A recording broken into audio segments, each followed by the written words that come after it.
ದೇವರ ಪರಿಶುದ್ಧವಾದ ನಾಮಕ್ಕೆ ಮಹಿಮೆ ಉಂಟಾಗಲಿ. ದೇವರು ತಾನೇ ಈ ದಿನವನ್ನು ನೀಡಿದಕ್ಕಾಗಿ ದೇವರಿಗೆ ಮಹಿಮೆ ಸಲ್ಲಿಸುತ್ತೇನೆ. ಈ ದಿನದ ವಾಕ್ಯದ ಭಾಗಕ್ಕಾಗಿ ನಿಮ್ಮನ್ನು ಸ್ವಾಗತಿಸುತ್ತೇನೆ. ಈ ದಿನವನ್ನು ದೇವರು ತಾನೇ ಆಶೀರ್ವದಿಸಲು ಶಕ್ತನಾಗಿದ್ದಾನೆ ಸ್ನೇಹಿತರೆ. ಯಾಕೆಂದರೆ ಕಳೆದ ದಿನವೆಲ್ಲ ಅನೇಕ ಪರಿಸ್ಥಿತಿಗಳಲ್ಲಿ, ಅನೇಕ ಸಮಸ್ಯೆಗಳಲ್ಲಿ ದೇವರು ತಾನೇ ನಮ್ಮನ್ನು ಬಿಡಿಸಿದ್ದಾರೆ. ಯಾಕೆಂದರೆ ಈ ದಿನದ ವಾಕ್ಯ ಹೀಗಾಗಿದೆ. ಕೀರ್ತನೆ 91:14 ಹೀಗೆ ಹೇಳುತ್ತದೆ, ಅವನು ನನ್ನಲ್ಲಿ ಆಗಿರುವುದರಿಂದ ಅವನನ್ನು ರಕ್ಷಿಸುವೆನು, ನನ್ನ ನಾಮವನ್ನು ಅರಿತವನಾಗಿರುವುದರಿಂದ ಅವನನ್ನು ಉದ್ಧರಿಸುವೆನು. ದೇವರು ತಾನೇ ನಮ್ಮನ್ನು ರಕ್ಷಿಸಲು ಶಕ್ತನಾಗಿದ್ದಾನೆ. ಈ ವಾಕ್ಯದಲ್ಲಿ ಹೀಗೆ ಹೇಳುತ್ತದೆ, ಅವನು ನನ್ನಲ್ಲಿ ಆಗಿರುವುದರಿಂದ. ನೋಡಿ, ಯಾವಾಗ ನಾವು ದೇವರಲ್ಲಿ ಆಸಕ್ತಿಯಿಂದ ಇರುತ್ತೇವೋ ದೇವರು ಅವನನ್ನು ರಕ್ಷಿಸುತ್ತಾನೆ. ನನ್ನನ್ನು ನಿನ್ನನ್ನು ದೇವರು ರಕ್ಷಿಸಿದ್ದಾನೆ. ಯಾಕೆಂದರೆ ನಾವು ಯಾವಾಗ ಆತನಲ್ಲಿ ಆಸಕ್ತಿ ಉಳ್ಳವರಾಗಿದ್ದೇವೋ ಆ ಸಮಯದಲ್ಲಿ ದೇವರು ನಮ್ಮನ್ನು ರಕ್ಷಿಸುತ್ತಾರೆ. ಸ್ನೇಹಿತರೆ, ದೇವರು ತಾನೇ ನಮ್ಮನ್ನು ನಮ್ಮ ಒಂದು ಸಮಸ್ಯೆಗಳಿಂದ, ಈ ಲೋಕದಲ್ಲಿ ಇರುವಂತಹ ಸಮಸ್ಯೆಗಳಿಂದ, ರೋಗದಿಂದಾಗಲಿ, ನಾವು ಇರುವಂತಹ ಫೈನಾನ್ಸಿಕಲ್ ಸಮಸ್ಯೆಯಿಂದಾಗಲಿ, ಪ್ರತಿಯೊಂದು ಸಮಸ್ಯೆಗಳಿಂದ ದೇವರು ಬಿಡಿಸುತ್ತಾನೆ. ದೇವರ ವಾಕ್ಯದಲ್ಲಿ ಹೇಳಲ್ಪಟ್ಟುವ ಪ್ರಕಾರ ಅವನನ್ನು ಉದ್ಧರಿಸುವನು. ಯಾಕೆಂದರೆ ನನ್ನ ನಾಮವನ್ನು ಅರಿತವನಾಗಿರುವುದರಿಂದ ಅವನನ್ನು ಉದ್ಧರಿಸುವನು. ಯಾರು? ದೇವರು ತಾನೇ ನಮ್ಮನ್ನು ಉದ್ಧರಿಸುತ್ತಾನೆ. ಯಾರು? ನಮ್ಮ ಸ್ನೇಹಿತರು ನಮ್ಮನ್ನು ಉದ್ಧರಿಸಲು ಸಾಧ್ಯವಿಲ್ಲ. ದೇವರ ವಾಕ್ಯವನ್ನು ಯಾವಾಗ ನಾವು ನಂಬುತ್ತೇವೋ ದೇವರು ನಮ್ಮನ್ನು ಉದ್ಧಾರ ಮಾಡುತ್ತಾನೆ. ಸ್ನೇಹಿತರೆ, ದೇವರ ವಾಕ್ಯದಲ್ಲಿ ಹೀಗೆ ಹೇಳುತ್ತದೆ, ಅದೇ ಕೀರ್ತನೆ 91:1-2 ಹೀಗೆ ಹೇಳುತ್ತದೆ, ಪರತ್ಪರನ ಮೊರೆ ಹೊಕ್ಕಿರುವವನು ಸರ್ವಶಕ್ತನ ಆಶ್ರಯದಲ್ಲಿ ಸುರಕ್ಷಿತನಾಗಿರುವನು. ನಾನು ಯೆಹೋವನೇ, ನೀನೇ ನನ್ನ ಶರಣನು, ನನ್ನ ದುರ್ಗವು, ನಾನು ಭರವಸೆವಿಟ್ಟಿರುವ ನನ್ನ ದೇವರೇ ಎಂದು ಹೇಳುವೆನು. ನೋಡಿ, ಇಲ್ಲಿ ಭಕ್ತನು ಹೀಗೆ ಹೇಳುತ್ತಾನೆ. ಯಾಕೆಂದ್ರೆ ಮೊದಲು ಪರತ್ಪರನ ಮೊರೆ ಹೊಕ್ಕಿರುವವನು ಸರ್ವಶಕ್ತನ ಆಶ್ರಯದಲ್ಲಿ ಸುರಕ್ಷಿತವಾಗಿರುತ್ತವೆ. ದೇವರ ವಾಕ್ಯದಲ್ಲಿ ಹೇಳುವ ಹಾಗೆ ನಾವು ಆತನ ಆಶ್ರಯದಲ್ಲಿ ಸುರಕ್ಷಿತವಾಗಿದ್ದೇವೆ. ಸ್ನೇಹಿತರೆ, ಮತ್ತೊಂದು ವಚನದಲ್ಲಿ ಹೀಗೆ ಹೇಳುತ್ತದೆ, ಕೀರ್ತನೆ 91:15 ಹೀಗೆ ಹೇಳುತ್ತದೆ, ಅವನು ನನಗೆ ಮೊರೆ ಇಡುವಾಗ ಸದುತ್ತರವನ್ನು ದಯಪಾಲಿಸುವೆನು, ಇಕ್ಕಟ್ಟಿನಲ್ಲಿ ಹತ್ತಿರವಿದ್ದು ಅವನನ್ನು ತಪ್ಪಿಸಿ ಘನಪಡಿಸುವೆನು. Glory to god. ನೋಡಿ, ಈ ವಾಕ್ಯ ಹೀಗೆ ಹೇಳುತ್ತದೆ, ಇಕ್ಕಟ್ಟಿನಲ್ಲಿ ನೀನು ಯಾವ ಸಮಯದಲ್ಲೂ ದೇವರನ್ನು ಕೂಗುತ್ತೀಯೋ ಆ ಸಮಯದಲ್ಲಿ ದೇವರು ನಮ್ಮನ್ನು ಆ ಸಮಸ್ಯೆಗಳಿಂದ ಬಿಡಿಸಿ ಕಾಪಾಡಲು ಶಕ್ತನಾಗಿದ್ದಾನೆ. ದೇವರ ಪ್ರೀತಿಯು ಎಷ್ಟು ಆಳವಾಗಿದೆ ನೋಡಿ.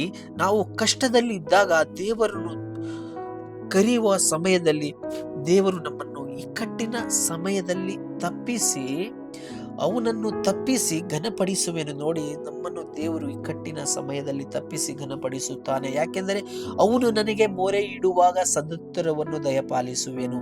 ದೇವರನ್ನು ನಾವು ಯಾವ ಸಮಯದಲ್ಲಿ ಮೊರೆ ಇಡುತ್ತೇವೋ ದೇವರು ತಾನೇ ನಮಗೆ ಸದುತ್ತರವನ್ನು ದಯಪಾಲಿಸುತ್ತಾರೆ. ಸ್ನೇಹಿತರೆ, ಅಷ್ಟೇ ಅಲ್ಲ, ಇಲ್ಲಿ ಕೂಡ ರೋಮಾಪುರದಲ್ಲಿ ಅದೇ ರೀತಿಯಾಗಿ ಹೇಳಲ್ಪಟ್ಟಿದೆ, ಇದಲ್ಲದೆ ದೇವರ ಸಂಕಲ್ಪದ ಮೇರೆಗೆ ಕರೆಯಲ್ಪಟ್ಟ ಆತನನ್ನು ಪ್ರೀತಿಸುವವರ ಹಿತಕ್ಕಾಗಿ ಎಲ್ಲ ಕಾರ್ಯಗಳನ್ನು ಅನುಕೂಲವಾಗುವಂತೆ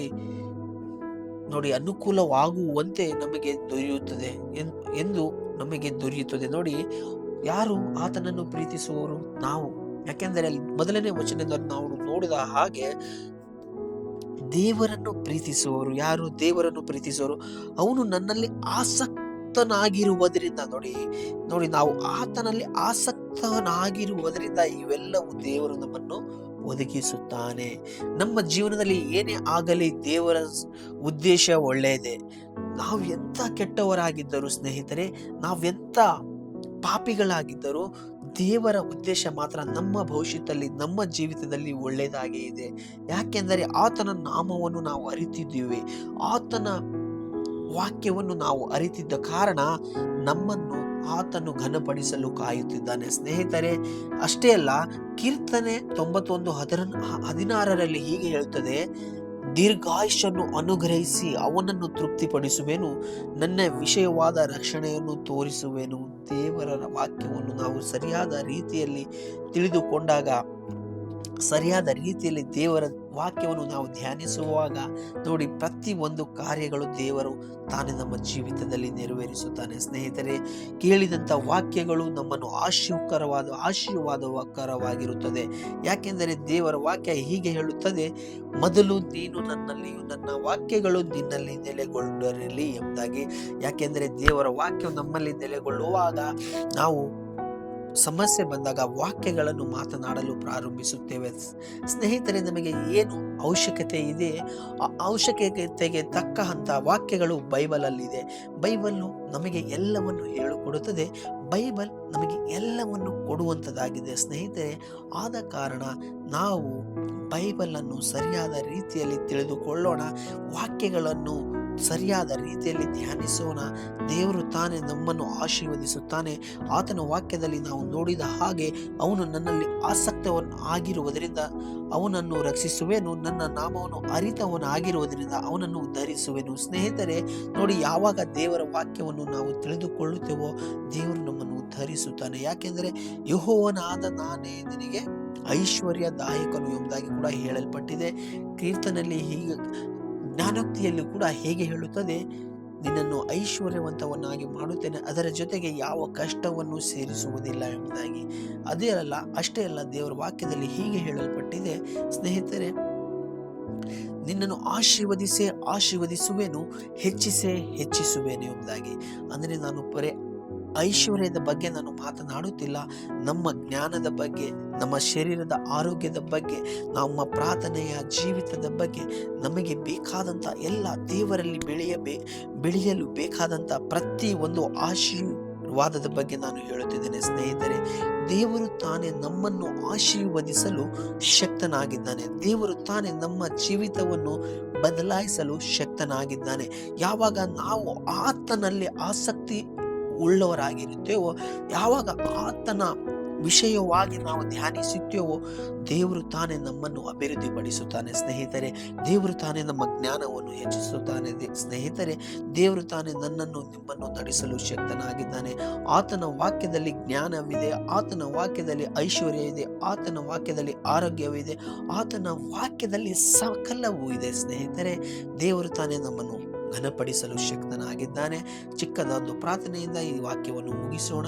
ತಂದೆಯಾದ ದೇವರೇ, ಯೇಸುವಿನ ನಾಮದಲ್ಲಿ ಕೊಟ್ಟಂತ ವಾಕ್ಯಕ್ಕಾಗಿ ಸ್ತೋತ್ರ. ನೀನು ತಾನೇ ಹೇಳಿದ್ಯಾ, ಅವನು ನನ್ನಲ್ಲಿ ಆಸಕ್ತಿಕರದಿಂದ ಇರುವುದರಿಂದ, ಅವನು ನನ್ನಲ್ಲಿ ಆಸಕ್ತನಾಗಿರುವುದರಿಂದ ಅವನನ್ನು ರಕ್ಷಿಸುವೆನು, ನನ್ನ ನಾಮವನ್ನು ಅರಿತವನಾಗಿರುವುದರಿಂದ ಅವನನ್ನು ಉದ್ಧರಿಸುವೆನು ಎಂಬುದಾಗಿಪ್ಪ. ಕೇಳುವ ಪ್ರತಿಯೊಬ್ಬರ ಜೀವಿತದಲ್ಲಿ ಈ ವಾಕ್ಯ ಕಾರ್ಯ ಮಾಡಲಿ. ಅವರ ಬಾಯಿಗಳನ್ನು ಕರ್ತನೆ, ಈ ವಾಕ್ಯವನ್ನು ಹೇಳುವಾಗ ಕರ್ತನೆ, ಅವರ ಜೀವಿತಗಳು ಬದಲಾವಣೆ ಆಗಲಿ ಅಪ್ಪ. ನೀನು ತಾನೇ ಎಲ್ಲ ಕಾರ್ಯಗಳು ಸಾಧಿಸುವಂತ ಆಗಿದ್ಯಾ. ಅಂತರಂಗಗಳನ್ನು ನೋಡುವಂತ ದೇವರು ಬಹಿರಂಗವಾಗಿ ಫಲ ಕೊಡುವನು ಎಂಬುದಾಗಿ ನಿನ್ನ ವಾಕ್ಯದಲ್ಲಿ ಹೇಳುವ ಹಾಗೆಪ್ಪ. ನಮ್ಮಲ್ಲಿ ಯಾವ ಜ್ಞಾನದ ಕೊರತೆ ಇದೆಯೋ ಅದು ನಿನಗೆ ಗೊತ್ತು ಮಾತ್ರ ಅಪ್ಪ. ನೀನು ತಾನೇ ನಮ್ಮ ಅಂತರಾಳಗಳನ್ನು ನೋಡಿ ಕರ್ತನೆ ಬಹಿರಂಗವಾಗಿ ಫಲ ಕೊಡು. ಯೇಸುವಿನ ನಾಮದಲ್ಲಿ ಕೇಳುವ ಪ್ರತಿಯೊಬ್ಬರನ್ನು ಆಶೀರ್ವದಿಸು. ಈ ವಾಕ್ಯದ ಮುಖಾಂತರ ನಮ್ಮ ಜೀವಿತವನ್ನು ಬದಲಾಯಿಸು. ಯೇಸುವಿನ ನಾಮದಲ್ಲಿ ತಂದೆ,